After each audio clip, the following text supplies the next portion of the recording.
اپنے آپ کو ماضی کا قیدی نہ بنائیں، وہ تو ایک زندگی کا سبق تھا، کوئی عمر بھر کی سزا نہیں۔ معلوم ہونا چاہیے کہ ہرن شیر سے زیادہ تیز رفتار ہوتا ہے، لیکن اس کے باوجود بھی شکار ہو جاتا ہے کیونکہ وہ بار بار پیچھے مڑ کر دیکھتا ہے کہ شیر کہاں تک پہنچا۔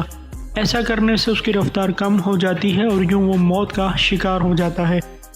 اس بات میں ہمارے لیے بھی ایک سبق پوشیدہ ہے، اور وہ یہ کہ جو شخص بھی زندگی کے رواں دواں سفر پر بار بار پیچھے مڑ کر دیکھتا ہے، یعنی اپنے ماضی پر نظر دوڑاتا ہے، وہ اپنا ہی نقصان کرتا ہے۔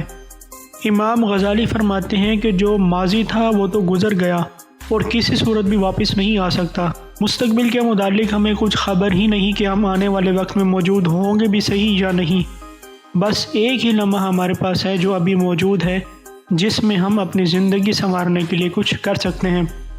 امام ذہبی رحمۃ اللہ علیہ نے اپنی کتاب تاریخ الاسلام میں حضرت مسعود بن محمد ہمدانی رحمۃ اللہ علیہ کے حالات میں لکھا ہے، وہ اپنے زمانے کے بہترین لوگوں میں شامل تھے، جن لوگوں سے انہیں تکلیف پہنچتی انہیں معاف کر دیتے اور یہ فرماتے تھے کہ ماضی کو کیا یاد کرنا۔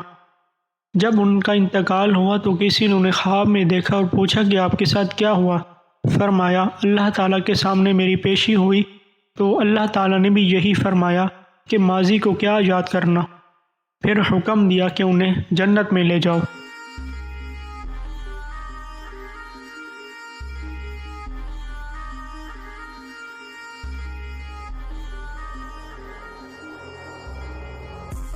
مائنڈ فلنس، ماضی کی سوچوں اور مستقبل کے اندیشوں سے آزاد ہو کر حال میں رہنے کا نام مائنڈ فلنس ہے۔ ذہنی طور پر پرسکون رہنا ہر انسان کے لیے بہت ضروری ہے، حتیٰ کہ ماں کے لیے بھی، تاکہ وہ اپنے بچوں کی بہتر تربیت کر سکے۔ بچے اپنی ماں کو پرسکون اور خوش دیکھیں گے تو وہ بھی پرسکون رہیں گے۔ ہمیں عادت ہے کہ ہم ماضی کے واقعات اور مستقبل کی خواہشات کی سوچوں میں گم رہتے ہیں، ہر وقت مختلف سوچوں کے جال میں الجھے رہتے ہیں۔ اس عادت کی وجہ سے بے جا فکر اور ٹینشن کو گلے لگا لیتے ہیں، اسی لیے جلد ہی ذہنی طور پر تھک جاتے ہیں، جس کا نتیجہ یہ ہوتا ہے کہ کام میں دل نہیں لگتا اور سستی یا بیزاری سے بس کر دیتے ہیں۔ لیکن جیسے ہی ہم شعوری طور پر اپنے کام کی طرف متوجہ ہوتے ہیں تو ہم اس اندیکھے جال سے باہر نکل آتے ہیں۔ مائنڈ فلنس دراصل موجودہ لمحات میں ایسے بیکار خیالات سے نکلنے کا نام ہے۔ خیالات کی دنیا میں رہنے کی ہمیں اس قدر عادت ہو گئی ہے کہ اکثر اوقات ہم نماز پڑھتے ہوئے انہی خیالات میں کھو جاتے ہیں اور نماز کی طرف دھیان ہی نہیں رہتا کہ کب ختم ہوئی اور ہم نے کتنی رکعتیں پڑھ لیں۔ مائنڈ فلنس کا مطلب ہے اپنی زندگی کی گاڑی کو شعوری طور پر توجہ سے خود چلانا۔ مائنڈ فلنس کا مطلب ہرگز یہ نہیں کہ ہم اپنے خیالات کو دبانا شروع کر دیں یا روک دیں، بلکہ اس کا مقصد صرف اپنے کام کو توجہ سے سر انجام دینا ہے اور اپنے احساسات کو محسوس کرنا ہے۔ مائنڈ فلنس اپنے کام سے ایمانداری کا نام ہے۔ ہم جو بھی کام کرتے ہیں اس کام کا حق ہے کہ اسے پوری توجہ سے کریں، کام بھی جلد ختم ہوگا اور ہم پرسکون بھی رہیں گے۔ کام کے دوران ساری توجہ اسی کام پر رکھیں اور بیکار خیالات پر توجہ بھی مت دیں۔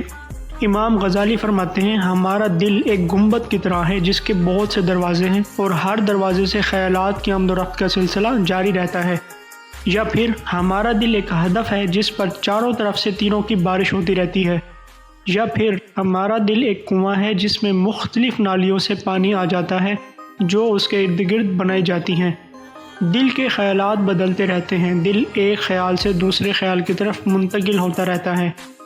مائنڈ فلنس کو ہم مراقبہ سے بھی تشبیہ دے سکتے ہیں، جس میں تمام خیالات سے توجہ ہٹا کر صرف ایک خیال پر توجہ دی جاتی ہے۔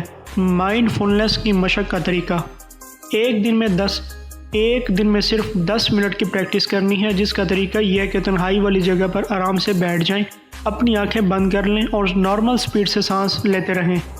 سانس لیتے ہوئے اپنی مکمل توجہ سانس کی آمد و رفت پر رکھیں۔ جس چیز پر توجہ دینی ہے وہ تو بس سانس ہی ہے۔ اگر خیالات زیادہ تنگ کریں تو پریشان ہونے کی ضرورت نہیں، فکر مت کریں اور دوبارہ اپنی پریکٹس کی طرف توجہ دینا شروع کر دیں۔ آہستہ آہستہ یہ توجہ مضبوط ہوتی چلی جائے گی اور ایک دن ایسا آئے گا کہ بیکار خیالات کی بجائے آپ کی توجہ صرف اپنے کام پر ہی رہے گی۔ اس کا فائدہ یہ ہوگا کہ ڈپریشن کم ہو جائے گا، یادداشت تیز ہوتی چلی جائے گی، نیند بہتر ہو جائے گی، قوت مدافعت میں اضافہ ہوگا، کیونکہ پریشانی انسان کی قوت مدافعت کی دشمن ہے اور سوچنے سمجھنے کی صلاحیت پہلے سے بہتر ہوگی۔ تنہا رہنے سے گریز کریں اور مستقبل کے لیے اپنا ایک مقصد بنا لیں اور خود کو اچھے کاموں میں اتنا مصروف کر لیں کہ ماضی کی یاد آپ کے پاس پھٹکنے بھی نہ پائے۔